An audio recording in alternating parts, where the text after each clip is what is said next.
देखिए, आज विशेषकर पूरे राजस्थान के अंदर ही हर जिला हेडक्वार्टर पर कांग्रेस पार्टी के लीडर्स जाकर मीडिया के माध्यम से जनता तक ये बात पहुंचाना चाहते हैं कि जिस प्रकार से श्री राहुल गांधी जी की सदस्यता खारिज हुई, किस प्रकार से देश में पहली बार किसी राजनीतिक व्यक्ति के ऊपर मानहानि के दावे में अधिकतम उनको सज़ा सुनाई गई, किस प्रकार जिन लोगों के नाम उन्होंने भाषण में लिए उनमें से एक भी व्यक्ति शिकायत करता नहीं है और उसके बावजूद उन्हें सज़ा हो गई। ये स्थितियां उत्पन्न कैसे हुई? ये स्थितियां उत्पन्न ऐसे हुई कि श्री राहुल गांधी जी ने देश के सामने देश के प्रधानमंत्री जी और अडानी जी के जो रिश्ते हैं और देश के हर आम आदमी की जेबों से कहीं ना कहीं से पैसा कैसे कैसे अडानी जी तक पहुंच रहे हैं, कैसे सारे एयरपोर्ट अडानी जी के हो गए, सारे पोर्ट्स अडानी जी के हो गए।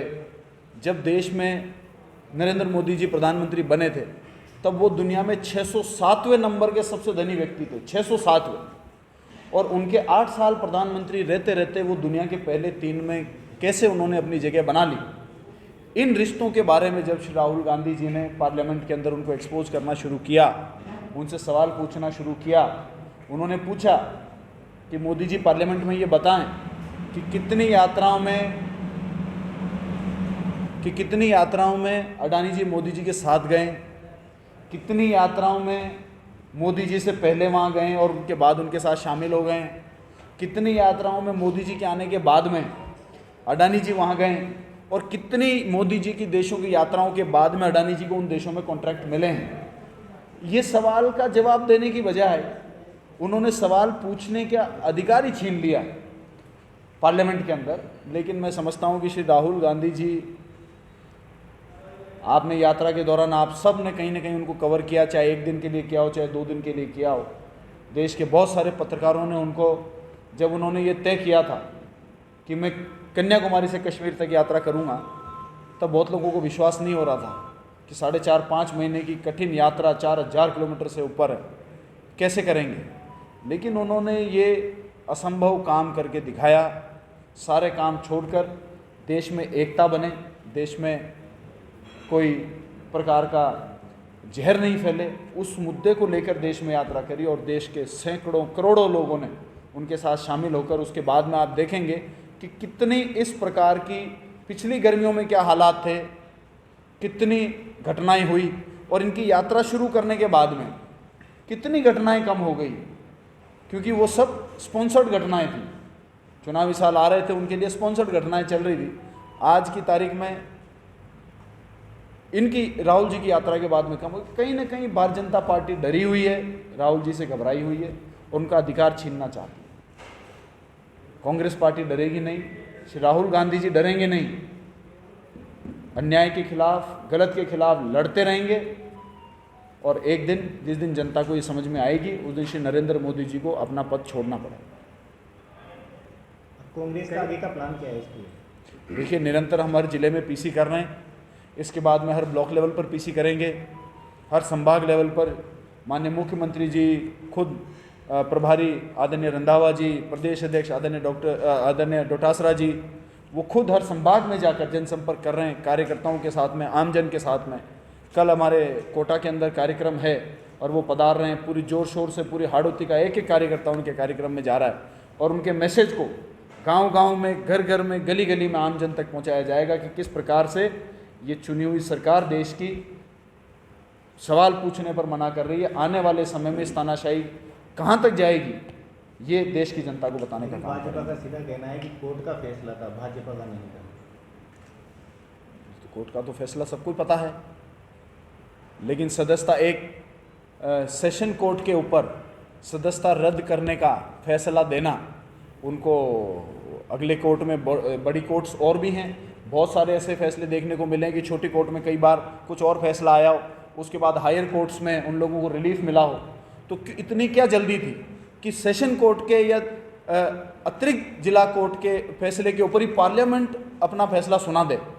इंतज़ार कर सकते थे। जिला court, high court, supreme court अगर दोषी होते तो उन कोर्ट में उनको जगह मिलती कि इसके ऊपर स्टे मिलता फैसले के ऊपर। जल्दबाजी थी, गुजरात में करने की क्या ज़रूरत थी। देखिए ये वारदात 2019 की है, 2019 में केस हुआ, उसके बाद में जो जिन्होंने ये केस को लगाया उन्होंने हाई कोर्ट से अपनी खुद की सुनवाई पर स्टे लिया, अपनी खुद की सुनवाई पर स्टे लिया 2020 के आसपास, और 2022 में जैसे अदानी जी के ऊपर सवाल दागे उन्होंने खुद अपना स्टे वेकेंट कराकर खुद इन्होंने करके, और गुजरात के अंदर ही क्यों, ये कई सवाल खड़े करती है। अब ललित मोदी का नया स्टेटमेंट आ रहा है, वो भी राहुल गांधी पे केस करने की कह रहे हैं इसी मुद्दे को लेकर। हाँ, देश के भगोड़े अगर अब श्री राहुल देश के चुने हुए प्रतिनिधियों के ऊपर, पार्टी के बड़े लीडर्स के ऊपर केस करेंगे तो इसका तो अर्थ मुझे बताने की ज़रूरत ही नहीं है। आपको खुद उनके ऊपर, खुद के ऊपर भारत में कई चीज़ों की जांचें चल रही हैं, उनको खुद को आगे पहले अपना पक्ष तो रखें कि उनके ऊपर जो जांचें चल रही है उसमें पेश तो हो जाएं देश की सरकार के सामने, उसके बाद में उनकी बात सुनी जाएगी। अभी तक तो वो खुद ही देर से एब्सकॉन्ड चल रहे हैं। कहने के अपन गलत मानते हैं लोकसभा से जो रद्द की गई राहुल गांधी की। देखिए ये केवल मैं नहीं कह रहा हूँ, देश के बहुत सारे बुद्धिजीवी कह रहे हैं। हर व्यक्ति जिसने ये खबर सुनी उनको पता है कि ये तो गलत हुआ है, ये अन्याय हो रहा है, और जब जब आवाज़ को दबाने की कोशिश करी है उतनी ही मजबूती से आवाज़ उठती है। राहुल गांधी जी की क्रेडिबिलिटी इस यात्रा के साथ में जो बढ़ने लगी है, अदानी और मोदी जी की बात को जो वो रिश्ते को वो खुला कर रहे हैं, पब्लिक के अंदर बात जा रही है, उनको दबाया जा रहा है, उनके खिलाफ क्या नाम से उनको निष्कासित किया जा रहा है, ये पब्लिक देख रही है। और इससे कहीं ना कहीं श्री राहुल गांधी जी का जो आज तक उन्होंने बातें बोली, वो सब बातों की गंभीरता लोगों को पता लगती जा रही है।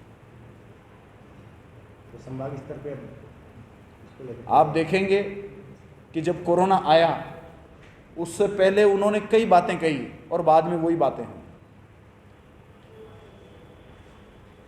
अर्थव्यवस्था के बारे में उन्होंने कई बातें कही, बाद में वही बातें सामने आई। उन्होंने अदानी जी के ऊपर कब से सवाल वो पूछ रहे थे, कोई सीरियसली नहीं ले रहा था। अब जब वर्ल्ड प्लेटफॉर्म पर कोई रिपोर्ट आई है और उससे उनके शेयर्स गिरे हैं तो सबको पता लग गया कि यार ये क्या मामला है, और अब सबके सामने है, पूरी दुनिया में, भारत में सबके सामने है। सर कर्नल साहब की आज प्रथम पुण्यतिथि है, आप जी। वहाँ रक्तदान शिविर में जाके आए, क्या करें? देखिए, कर्नल साहब एक युग पुरुष हैं। उन्होंने शिक्षा के बारे में एमबीसी में केवल एक जाति नहीं, एमबीसी में 5 जातियाँ आती है, 5 जातियों के लिए लड़ाई लड़ी, 13 साल की निरंतर लड़ाई लड़ी ताकि शिक्षा के अंदर, समाज में अपने जीवन स्तर को बढ़ाने के लिए वो 5 जातियाँ आगे बढ़ें, और उन्होंने जीत हासिल करी, आरक्षण हासिल किया। शिक्षा के अलग तो जगह ही 5 जातियों को आरक्षण दिलाने का काम किया एक व्यक्ति ने। मुझे तो लगता है कि आज़ादी के बाद में ऐसे व्यक्ति बहुत कम हुए हैं। आज़ादी के पहले जरूर आंदोलन बहुत बड़े हुए, कांग्रेस पार्टी के नेताओं ने कि अपने प्राण तक न्यौछावर कर दिए। आज़ादी के बाद तो चंद एंटी खालिस्तान श्री इंदिरा गांधी जी ने लड़ाई लड़ी थी और देश को एक और एकजुट रखा था। श्री राजीव गांधी जी ने लिट्टे मूवमेंट के खिलाफ लड़ाई लड़ी थी, देश के लिए अपनी शहादत दे दी।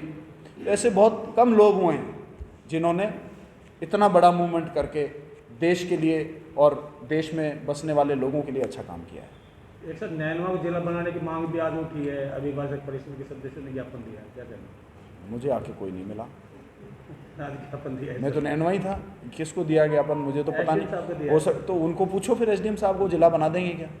तो आपका क्या कहना है कि अरे मेरे को कोई आके मिलेगा जब मैं बताऊंगा ना, मैं कैसे बोल दूं उन्होंने क्या लिखेंगे, उनके क्या तथ्य हैं, इनके पर क्या हो सकता है, ऐसा नहीं है। लेकिन मेरे को कुछ पता लगेगा तब उसके ऊपर मैं दे पाऊंगा, बोल पाऊंगा। मुख्यमंत्री जी ने 19 की घोषणा की ना, हाँ, जिला बनना एक माहौल समझने लग गए, तो चर्चा करते हैं। कल एक जिला चर्चा चल रही थी, तो रायगढ़ को जिला बना हाँ, रायगढ़ को जिला बना। अच्छा। रायगढ़ का जिसकी जैसी सोच उसकी वैसी बात। मुझे लगता है कि आप लोग तो बुद्धिजीवी लोग हैं, कम से कम आप तो ऐसी बातें नहीं करोगे, ऐसा आप तो बुद्धिजीवी हो। अभी आपने डीओ साहब को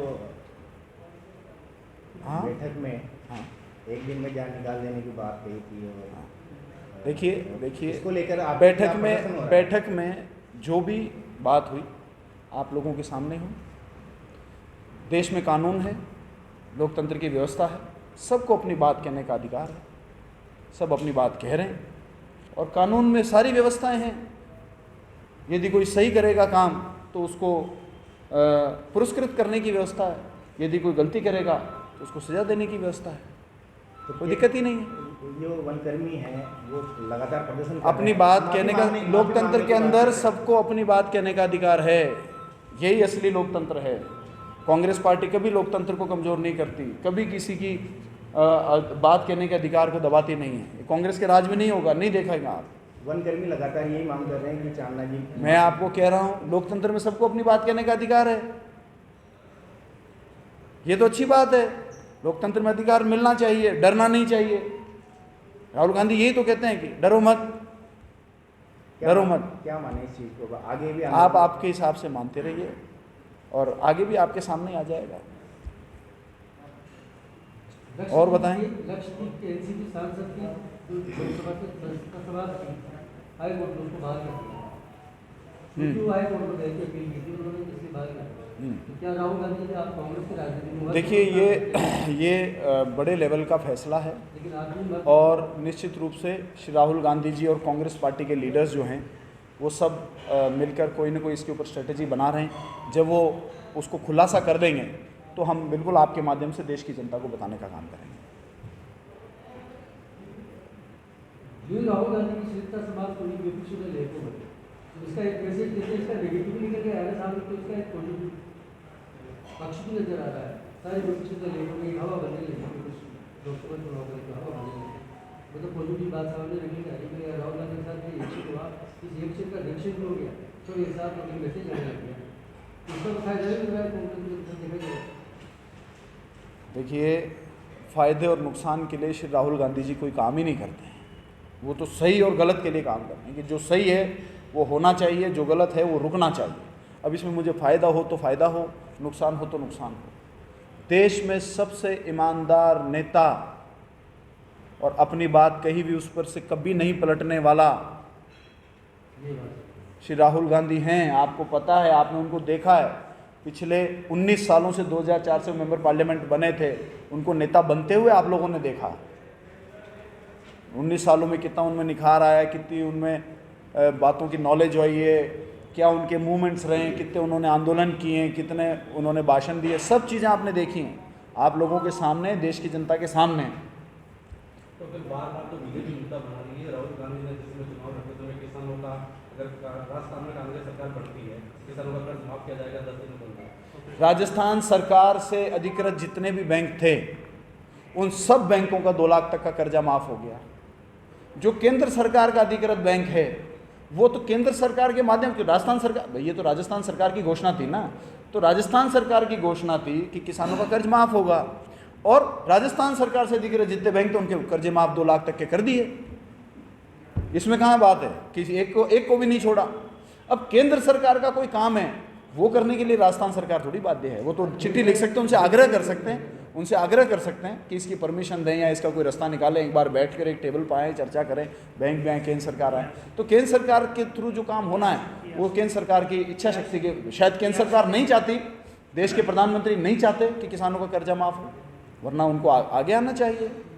वो तो ये भी नहीं चाहते कि ओपीएस लागू हो, वरना उनको आगे आना चाहिए। मुझे तो पता है कि कोई बीजेपी का राज आ गया कल को ओपीएस कैंसिल कर देंगे, वो तो लगे हुए हैं इसके ऊपर हैं। तो आने वाले समय में जो चुनाव है विधानसभा के भी है, वो लक्ष्य कर रहा है, क्या मानते हैं?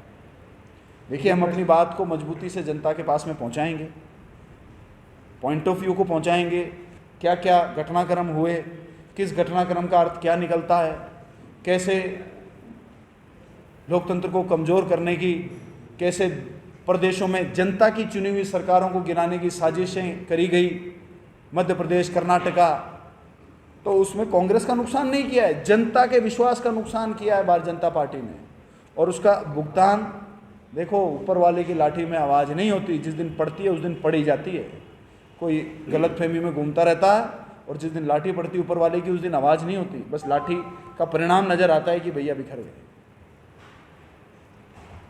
राजस्थान में कांग्रेस की सरकार बहुत अच्छा काम कर रही है, इसमें कोई बुराई नहीं है, लेकिन कांग्रेस के जो कार्यकर्ता है वो फिर भी निराश है, उनके काम नहीं होते, उनकी सुनवाई नहीं होती, लगातार यही शिकायतें आती हैं।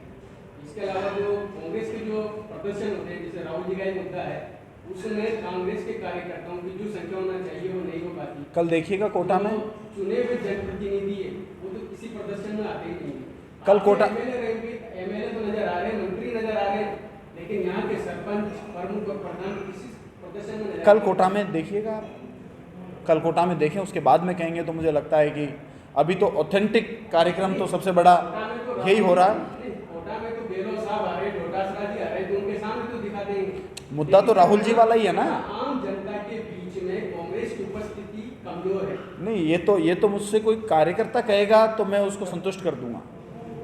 आप पत्रकार की भाषा बोलें, आप कार्यकर्ता की भाषा नहीं बोलें। वो मुझसे सीधा कह देगा किन्हीं की पीड़ा है, मैं अवेलेबल रहता हूँ, दिन रात घूमता हूँ, मेरे बंगले पर एक एक दिन में 500-500 हज़ार लोगों की जनसुनवाई करता हूँ। मैं आपको कह रहा हूँ जनाब, उनकी किसी की पीड़ा होगी मुझे सीधे आके बता देंगे, मैं उसको समाधान करने की मेरी जितनी क्षमता होगी।